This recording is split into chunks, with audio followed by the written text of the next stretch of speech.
Hi, magandang umaga po sa inyong lahat. My name is John Kevin Paunel at nandito tayo muli sa Solana, Zaragoza, which is located here in Barangay Sapa, Libutad, Angeles City. At nasa harap tayo ng Miranda Model Unit. Ang unit na ito ay meron pong minimum lot area na 182 square meters at floor area na 187 square meters. Meron itong 4 bedrooms, 3 toilet and bathroom, and 2 vehicle carport. But before we proceed on the further details of this model unit, if hindi ka pa nakasubscribe, please click that subscribe button and hit the notification bell para ma-update po kayo sa mga susunod nating videos. Alam ko po excited na sila kaya wag na po natin patagalin. Let's begin! So Miranda Model Unit is one of the top model units ng Solana, Zaragoza. If you are familiar sa Alexandra na na-vlog na po natin previously, panoorin niyo po yon. At ang Miranda Model Unit naman po ang ibablog natin ngayon, which is ang kasing price po ng Alexandra Model Unit. Sila po yung dalawang top of the line model unit dito sa Solana, Zaragoza. So pag-usapan po natin, ano ba ang difference po ng Miranda sa Alexandra? So medyo significant po siya. Pagdating po sa price, gaya na nabanggit po natin, same lang naman. Pero if naghahanap ka ng ibang layout, so I think perfect si Miranda. And based on my opinion po, kahit ako, mas nagustuhan ko yung layout ng Miranda Model Unit kumpara sa Alexandra, which is mamaya makikita naman po natin. So pag-usapan natin yung facade. So ang Miranda Model Unit is the bigger version ng Rania. Pwede nyo pong panoorin po yun. Ipa-flash natin sa video na ito. Mapapansin po natin yung carport. Nasa harap siya. At kung naghahanap kayo ng carport kung saan magkahilera yung car parking ng dalawang sasakyan, perfect po ang Miranda. Sapagkat kasi yung Miranda, magkasunod siya. If you want to use the car at the back, kailangan mo tanggalin yung nasa front car. So dito po, magkatabi lang. So perfect po siya. With roofing na yung ating carport. Tapos yung setback natin pagdating sa frontage, mga nasa estimated, mga naglalaro po sa 3 to 4 meters. Kung saan pwede nyo pong gamitin as basic landscaping, your garden, nasa inyo naman po yan. Pwede naman hulin kayo magpa-fence and gate po dito. Allowed naman po dito yun sa Solana po. Makikita po natin napakaliwalas ng fasad. So sa magkabila po, meron pong tile cladding dyan. Dito sa ating mga bintana, sa paligid niya. Pwede naman din pong bricks. Tapos yung by balcony po tayo doon, which ang may access po niyan is the master's bedroom only. Okay, so check muna po natin yung mga paligid. Yung ating property line or the boundary, hanggang dito po siya. Sa linya na yan, all the way straight. Mga around 2 meters setback space. Kung saan meron tayong lanay po dito. Connected sa ating formal dining area. Meron siyang 2 sliding glass door. And then we have an access sa ating service area. Nandito po. So ganyan po siya. Ayan. So may 2 meters nga yung setback niya dito sa right side ng Miranda Model. So by the way, single detached po pala yung unit natin dito. It means meron siyang setback side by side, front and back. Tapos wala po siyang firewall. So dito naman po tayo sa left side ng Miranda. So pakita natin yung setback. Mga nasa 2 meter setback space din. So pwede nyo pong gamitin po ito as your extension. By the way, kapag magpapa-extend po kayo dito sa Solana, usually po yung sa harap, hindi siya masyadong ina-allowed. Just to retain the uniformity tsaka design. Ang kadalasang ina-approve dyan yung sa gilid tsaka sa likod. So ganun po siya. So check mo natin yung yung pinakalikuran na is available space. So ayun po siya. Mga nasa 1.5 meter setback. Okay, so balik po tayo dun sa pinaka-front. By the way, if ngayon ka pa lang nanood ng ating video huwag niyo pong kalimutan na mag-subscribe sa ating YouTube channel para at least mapanood niyo po yung mga other videos na i-upload po natin. Sa ating carport guys, before we go inside, meron tayong electrical outlet. Kasi itong area na to, naka-tiles na po yan. Elevated yung ating doorstep, naka-tiles po siya. Pagkatapos, steel door yung ating main door. So, pasok po tayo. At sa pagpasok natin dito sa interior space, ang unang bubungad sa atin ay ang formal living area. Mapapansin po natin, ito pong sofa natin, this is a 3-seater sofa. That is a 2-seater sofa at we have this center table po. Tapos, mapapansin po natin dito, meron tayong side table. Hindi nakasagad yung sofa natin, kaya may espasyo pa tayo doon, mga nasa around 12 inches. Ang nakikita ko may electrical outlet sa likod. And another electrical outlet here. So we have this massive 2-panel sliding glass window na meron pong fixed window sa magkabilang side.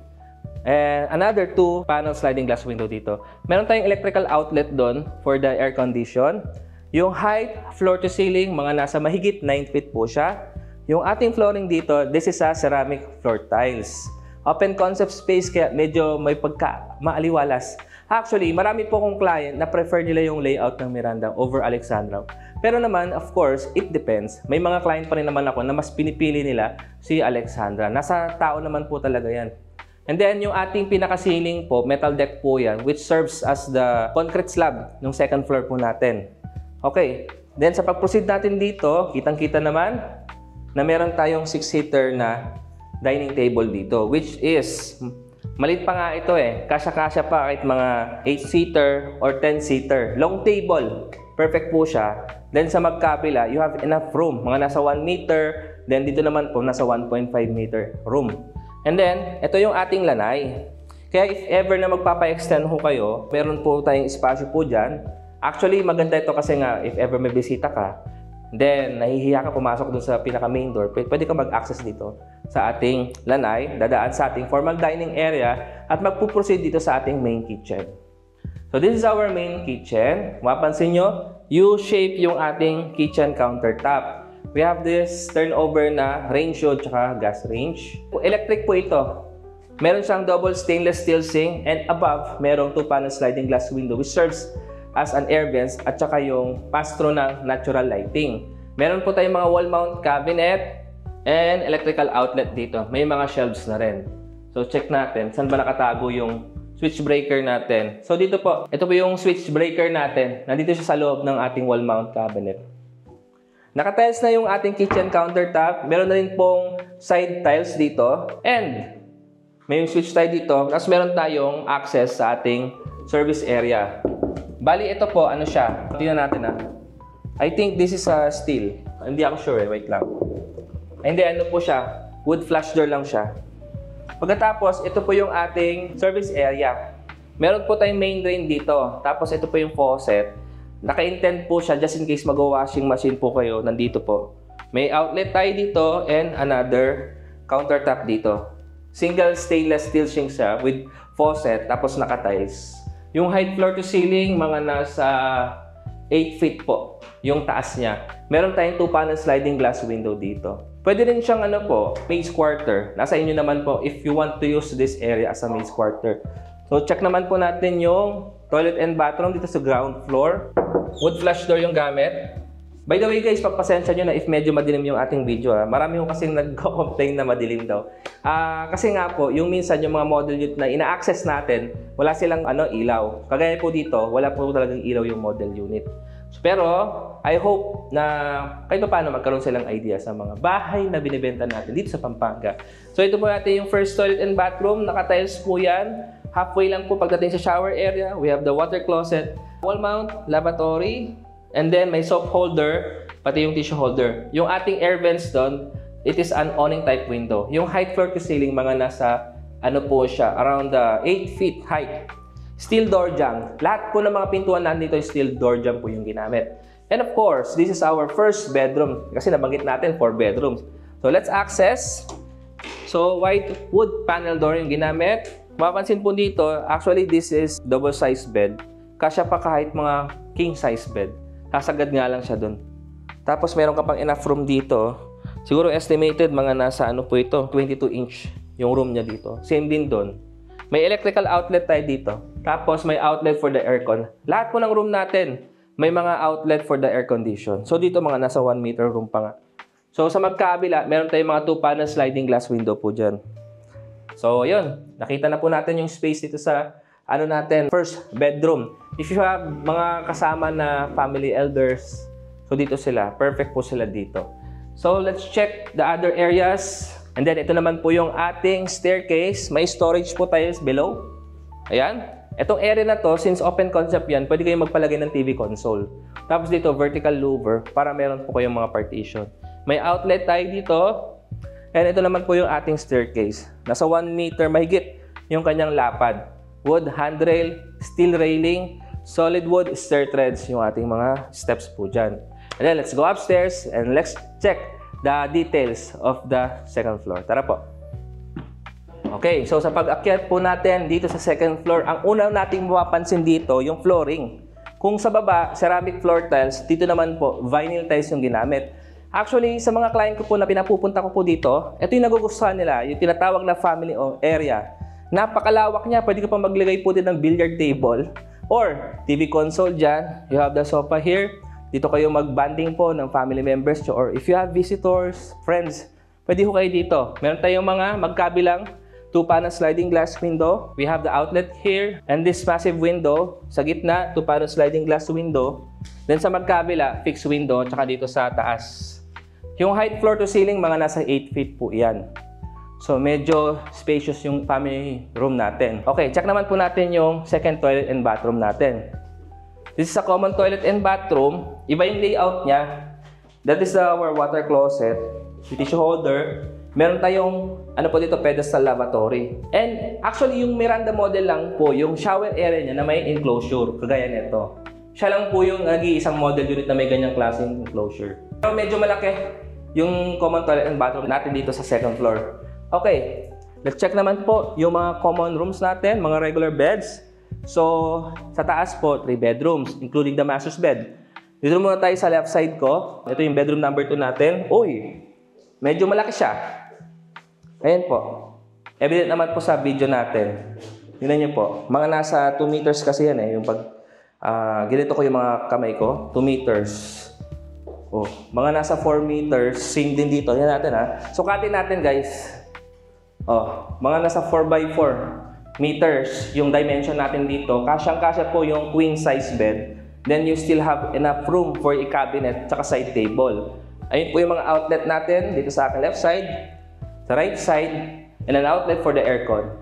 At meron po tayo mga 2-panel sliding glass window. Kaya maliwanag yung kwarto natin. Okay, that's our bedroom number 2. Let's check the bedroom number 3.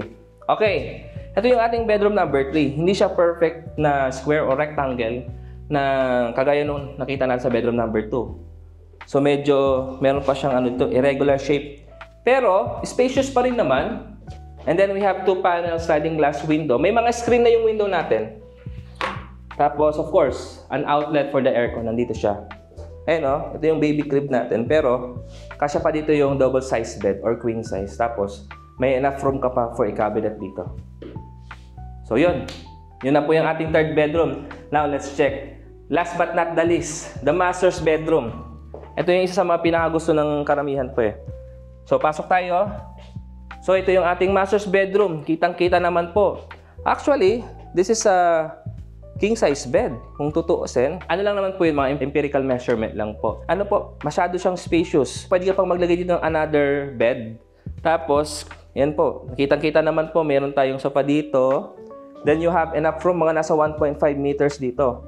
This is our outlet. Ito rin yung outlet for the aircon. And then, ito po yung ating built-in closet na floor to ceiling po siya. Yan. I-open natin. Yan. May mga compartments tayo dito. May mga drawers. Tapos, ayun po yung mga above cabinet pa natin. Okay, sara natin. So, dito naman po tayo sa ensuite toilet and bath. So, wood flush door yung pintuan natin. We have the pedestal lavatory, the water closet. Ito yung shower area natin, floor to ceiling na. Meron tayong abang para dun sa water heater and electrical outlet niya. Ito yung ating air vents. We have the tissue holder, soap holder. Tapos, ito yung shower area po natin na meron siyang partition dito. Naka-tiles po, floor to ceiling. Sa bandang gitna, checkered yung ceramic natin, tiles, tile cladding. Okay, so nakita na po natin yung room natin dito sa master's bed. Check naman po natin yung balcony. Yun nga lang, yung master's bed lang talaga yung may access sa balcony natin. So pakita lang po natin, dito sa balcony natin, mga nasa almost 1 meter yung setback. Yung haba niya, mga nasa almost 5 meters po siya. Tapos ano siya dito, malapit sa ating pinaka carport. Ayan, para at least kita. Tanaw nyo na po yung tanawin sa labas. If you want to have a coffee, perfect po itong place na to. So napag-usapan na po natin yung details ng interior space, the exterior details. Now, labas ulit tayo at mag-outro tayo. Pag-usapan po natin yung mga iba pang detalye. Tara po. I hope nagustuhan niyo po yung ating house tour dito sa Miranda model. If meron kayong mga katanungan with regards to this model unit, please don't hesitate na mag-comment sa ating comment section. At comment nyo naman po kung alin po yung mga nagustuhan nyo pong part ng Miranda. At kung napanood nyo po yung other videos, comment nyo naman po kung aling model unit ang nagustuhan nyo sa lahat ng model unit ng Solana Zaragoza. And by the way, naka-indicate na rin po yung price sa ating description box, ng aming mobile numbers. We have the WhatsApp, the Viber, the email address, our Facebook page and TikTok account na nandun na rin po sa description box. And yung amenities po natin dito, we have the swimming pool, basketball court, the gym, the gazebo, 24/7 gated community with security guard yung ating subdivision po dito. High-end po siya, medyo malalapad po yung mga daanan at malapit po tayo sa Parque Mall, sa NLEX Angeles exit, may mga hospital po. Very strategic yung ating location. So yun lamang po, and I hope nag-enjoy po kayo sa ating video. Please support us by liking this YouTube video. Follow nyo rin po ang aming Facebook page, YouTube channel. And patuloy nyo pong panoorin yung mga susunod pa naming video. Maraming salamat po once again. See you on the next video. God bless po everyone.